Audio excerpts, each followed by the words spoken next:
संधि। बच्चों, प्रस्तुत अंक में आज हम संधि के बारे में पढ़ेंगे।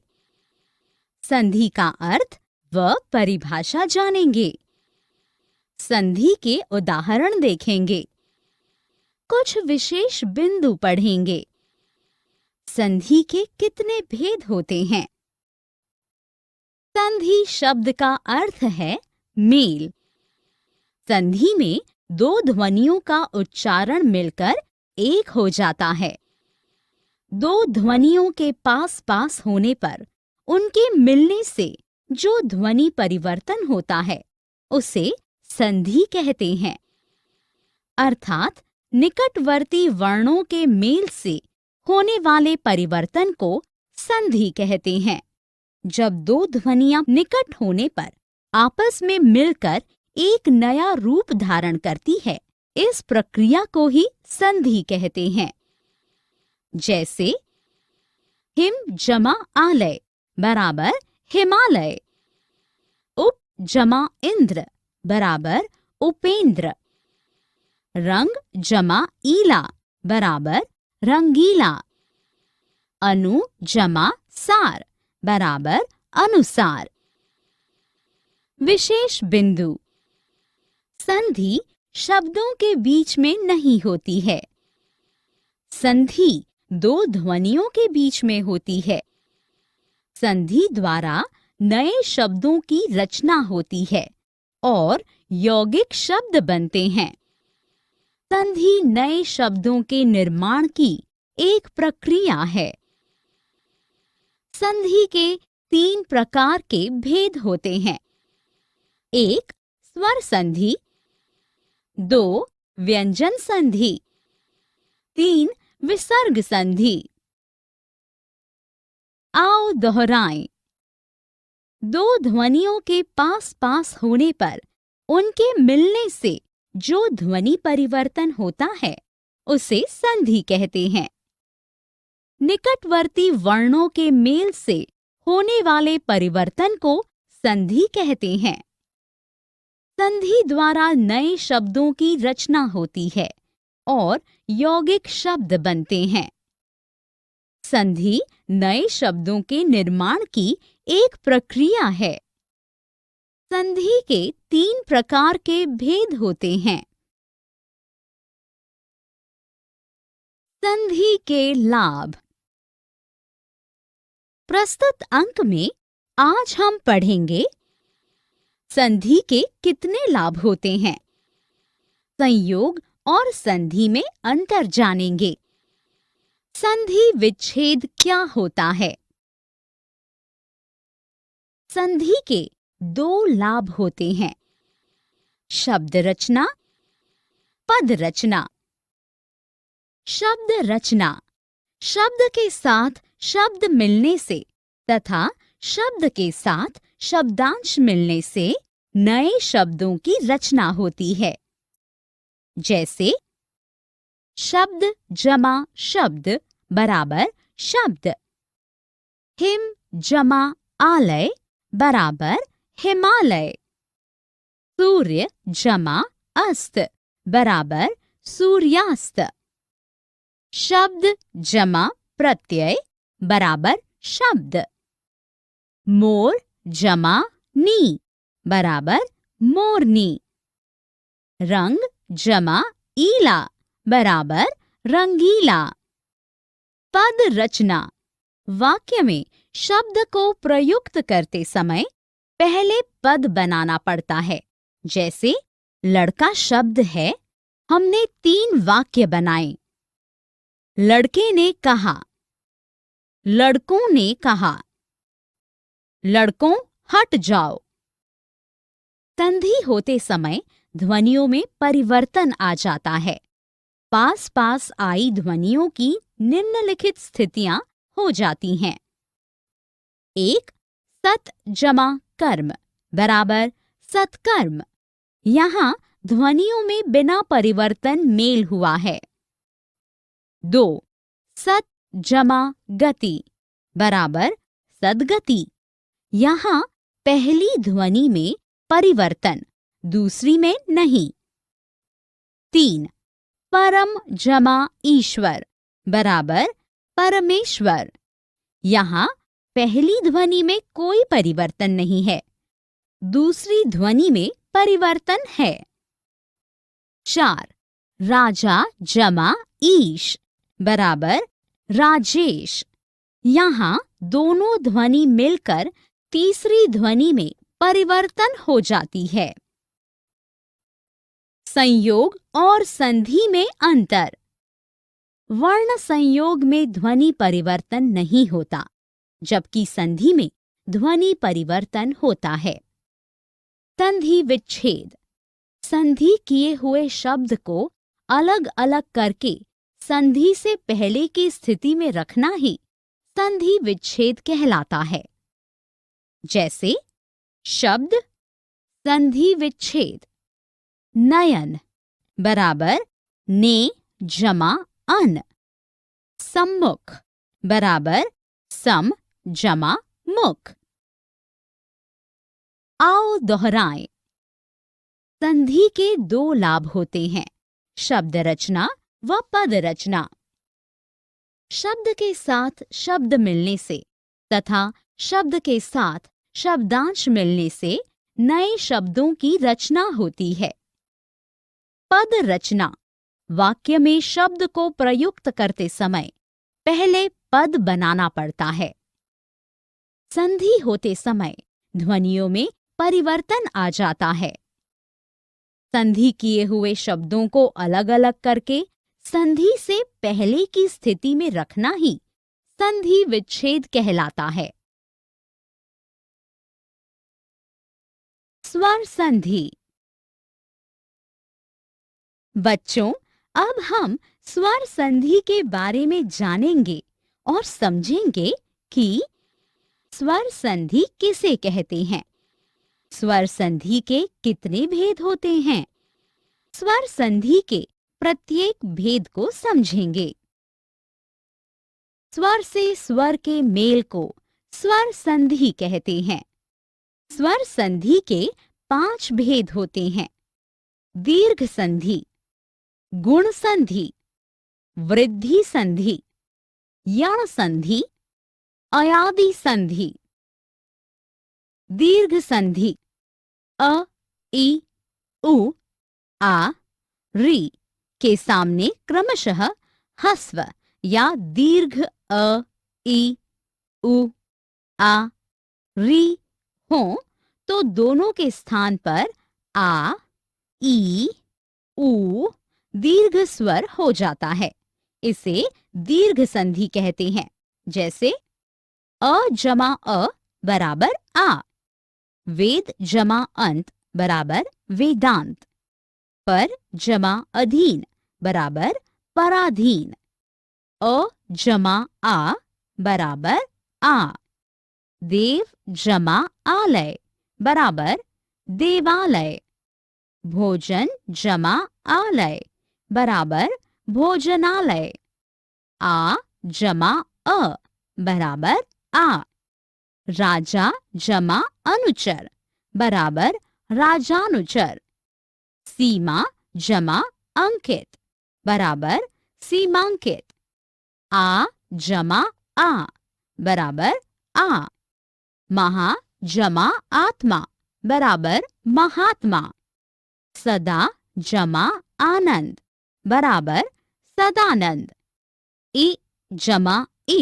बराबर ई, रवि जमा इंद्र बराबर रवींद्र, अभि जमा इष्ट बराबर अभीष्ट, इ जमा ई बराबर ई, गिरि जमा ईश बराबर गिरीश, कपि जमा ईश बराबर कपीश, ई जमा ई बराबर ई, शची जमा इंद्र बराबर शचींद्र, नारी जमा इंद्र बराबर नारींद्र, उ जमा उ बराबर ऊ, सु जमा उक्ति बराबर सुक्ति, गुरु जमा उपदेश बराबर गुरुपदेश, उ जमा ऊ बराबर ऊ। सिंधु जमा ऊर्मी बराबर सिंधूर्मी। ऊ जमा उ बराबर ऊ। भू जमा ऊर्जा बराबर भूर्जा। री जमा री बराबर री। पितृ जमा ऋण बराबर पितृण। गुण संधि। अ या आ के सामने इ अथवा ई हो तो दोनों को मिलाकर ए हो जाता है। अ आ के सामने उ अथवा ऊ हो तो दोनों को मिलाकर ओ हो जाता है। अ तथा आ के सामने री होने पर अर हो जाता है। इसे गुण संधि कहते हैं। जैसे अ जमा ई बराबर ए। सुर जमा इंद्र बराबर सुरेंद्र। अ जमा ई बराबर ए। सुर जमा ईश्वर बराबर सुरेश्वर। आ जमा ई बराबर ए। महा जमा इंद्र बराबर महेंद्र। आ जमा ई बराबर ए। लंका जमा ईश बराबर लंकेश। अ आ जमा उ ऊ बराबर ओ। पूर्व जमा उदय बराबर पूर्वोदय। महा जमा उत्सव बराबर महोत्सव। महा जमा ऊष्मा बराबर महोष्मा। वृद्धि संधि। अ आ के ए अथवा ए तो दोनों मिलकर ए हो जाता है। इसी प्रकार अ या आ के सामने आ होने पर ओ हो जाता है। इसे वृद्धि संधि कहते हैं। अ आ जमा ए ए बराबर ए। हित जमा एशी बराबर हितैषी। मत जमा ऐक्य बराबर मतैक्य। सदा जमा एव बराबर सदैव। राजा जमा ऐश्वर्य बराबर राजैश्वर्य। अ आ जमा ओ औ बराबर औ। महा जमा ओज बराबर महोज। देव जमा औदार्य बराबर देवौदार्य। महा जमा औद्य बराबर महोदय। यण संधि। इ ई उ ऊ तथा री के आगे भिन्न जाति का कोई स्वर आ जाए तो ई के स्थान पर यह ध्वनि बनती है। ऊ के स्थान पर व तथा री के स्थान पर र ध्वनि बनती है। इसे यण संधि कहते हैं। जैसे ई जमा अ बराबर य। यदि जमा अपि बराबर यद्यपि। अति जमा अंत बराबर अत्यंत। नदी जमा अर्पण बराबर नद्यर्पण। ई जमा आ बराबर या। इति जमा आदि बराबर इत्यादि। पी जमा आस बराबर प्यास। अन्य उदाहरण। नी जमा ऊन बराबर न्यून। देवी जमा उदय बराबर देव्युदय। प्रति जमा एक बराबर प्रत्येक। सु जमा अच्छ बराबर स्वच्छ। मातृ जमा आज्ञा बराबर मात्राज्ञा। अयादि संधि। ए ओ के आगे यदि कोई भिन्न स्वर हो तो ए के स्थान पर आए, ए के स्थान पर आए, ओ के स्थान पर आव हो जाता है। इसे अयादि संधि कहते हैं। जैसे ए जमा अ बराबर अय। शे जमा अन बराबर शयन। ए जमा अ बराबर आय। नै जमा अक बराबर नायक। औ जमा अ बराबर अव, भो जमा अन बराबर भवन।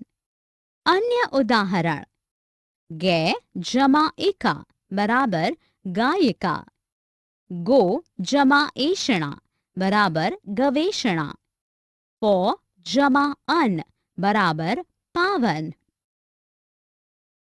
आओ दोहराएं। स्वर संधि के 5 भेद होते हैं। अ, ई, उ, आ, री के सामने क्रमशः ह्रस्व या दीर्घ अ, ई, उ, आ, री हो तो दोनों के स्थान पर आ, ई, ऊ दीर्घ स्वर हो जाता है। इसे दीर्घ संधि कहते हैं। अ या आ के सामने इ अथवा ई हो तो दोनों को मिलाकर ए हो जाता है। अ, आ के सामने उ अथवा ऊ हो तो दोनों को मिलाकर ओ हो जाता है। अ तथा आ के सामने री होने पर अर हो जाता है। इसे गुण संधि कहते हैं। अ, आ के ए अथवा ए हो तो दोनों मिलकर ए हो जाते हैं। इसी प्रकार अ या आ के सामने आ होने पर औ हो जाता है। इसे वृद्धि संधि कहते हैं। इ, ई, उ तथा री के आगे भिन्न जाति का कोई स्वर आ जाए तो इ, ई के स्थान पर य ध्वनि बनती है। उ के स्थान पर व तथा री के स्थान पर र ध्वनि बनती है। इसे यण संधि कहते हैं। ए, ओ के आगे यदि कोई भिन्न स्वर हो तो ए के स्थान पर अय, ए के स्थान पर आय, ओ के स्थान पर आव हो जाता है।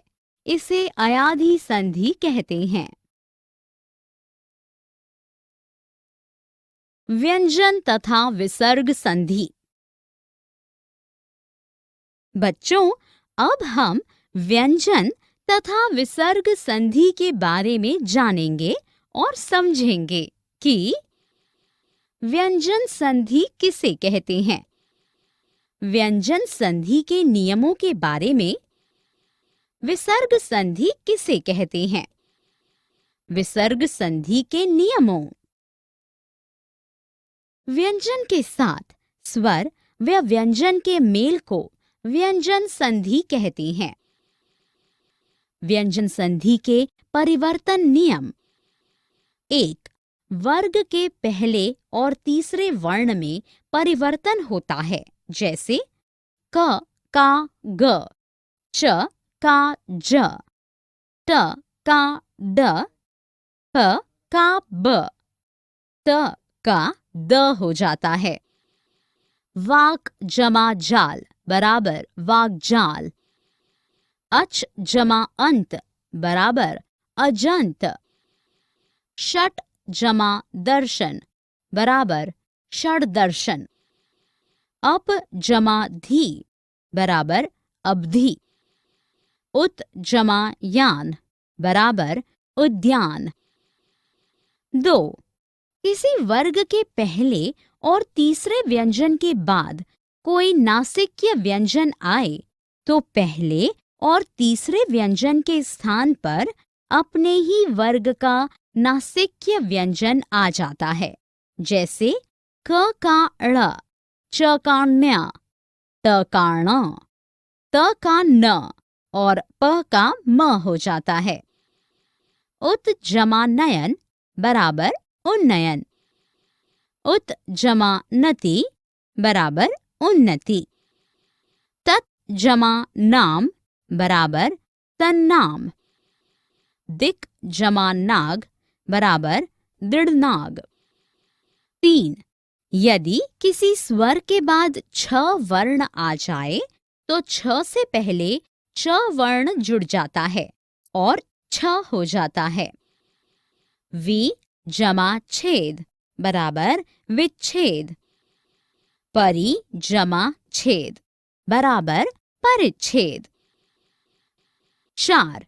म के बाद जिस वर्ग का व्यंजन आता है, अनुस्वार उसी के वर्ग का अनुस्वार बन जाता है। म के बाद यदि य, र, ल, व, श, स, ह व्यंजन हो तो म का अनुस्वार हो जाता है।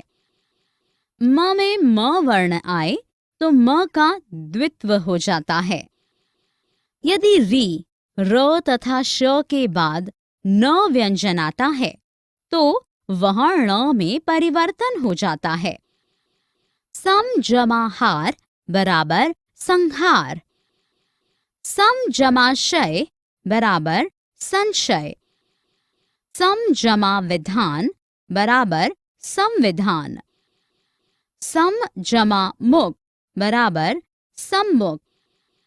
हर जमा न बराबर हरण। परि जमा मान बराबर परिमाण। 5.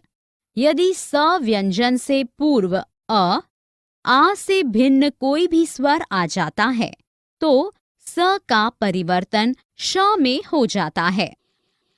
प्रति जमा स्था बराबर प्रतिष्ठा। नी जमा सेध बराबर निषेध। विसर्ग संधि।